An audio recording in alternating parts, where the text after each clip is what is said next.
honest, really is due, and it's certainly not the players' fault. It's more our fault for scheduling. But playing 4 games in 8 days is just it's really unfair to our kids.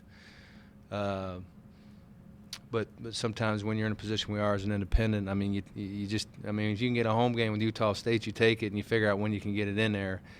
But that's, those aren't excuses. Those aren't excuses. But I know, I mean, our players were excited to play the game, but the legs, they're just not there, and that's not their fault.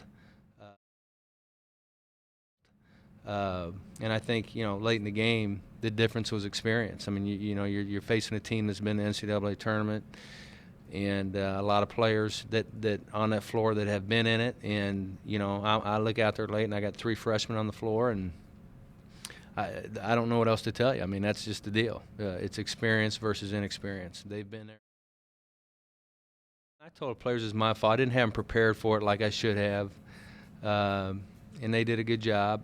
And, it's the one thing I like about our team, though, is, I talked to them after the game, and I just told them it was my fault, because I just didn't have them prepared like I should have. One of the things is very difficult. Again, when you play 4 games in 8 days, there's no practice. I mean, you have no practice time. All you do is talk through things, and so that's part of it. But the other part is I didn't have them prepared like I should have. And but there were some players that stood up immediately and said it wasn't your fault. I mean, you didn't miss layups and free throws, and so I appreciate our guys taking some responsibility in it too.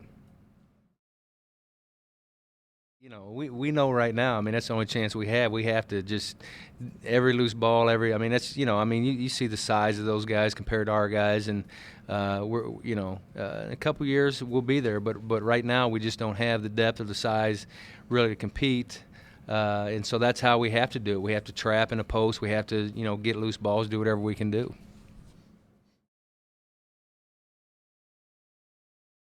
In college basketball, you can't hand check, and I